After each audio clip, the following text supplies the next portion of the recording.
तृतीयस्कन्धे कापिलेयोपाख्याने 33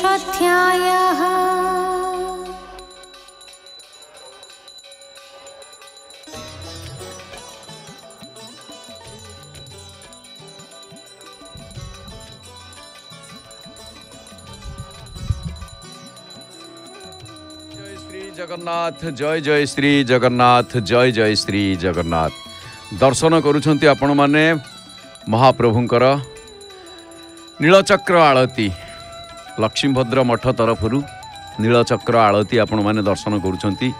दिने आळती होतला आज घंट बजा देखा भी मिलूची घंट बाजुची आळती होउची आमे दर्शन करुचे महाप्रभुंकर नीलचक्र को आ पतित पावन बाना नीलचक्र जमती नीलचक्र ऊर्ध्वरे नीलचक्र निकटरे नीलचक्र को जिते बड़े माजणा करी हनुमान माजणा हारी जिते बड़े ध्वजा बांधिबा को जाती सेते बेले हनुमान आळती पर थाए ये नीलचक्र को आळती करिवार अर्थ एठी प्राकारांतरे हनुमान आळती एवं हनुमान आळती सहित अर्थ ध्वज हनुमान जो हनुमान आळती ता ध्वज हनुमान आळती सहित नीलचक्र आळती उभय आळती गोटे स्थान आमको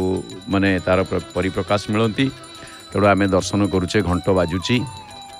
लक्ष्मीभद्र मठ जहाँ को नंगुली मठ नागा संप्रदायर मठ बोली कहुए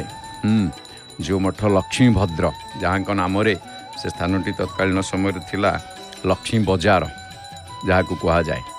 से लक्ष्मीभद्र मठ तरफरु ये संध्या आळतीर दृश्य आमे माने दर्शन करुचे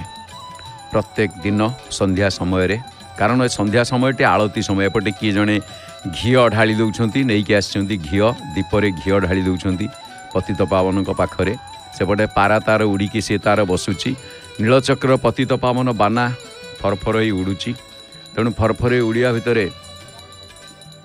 बड़ ये संध्या समय अति सौंदर्यमय समय अस्त गले दिन मणि हेला दिन शेष आसई रजनी राणी धरी कला बेश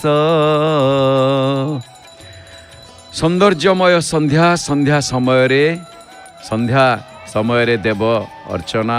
नाम भजन कीर्तन यही सबू ही करा जाए तेणु आमे यही संध्या समय रे दर्शन करुले नीलचक्र आळती लक्ष्मीभद्र मठ तरफरु एबे आमे आसंतु या पूर्वर शुणुले सुनामधन्य कंठशिल्पी नमिता अग्रवाल भावपूर्ण कंठरे भावरे भावरे भागवत भागवत तृतीय स्कंद 33 अध्याय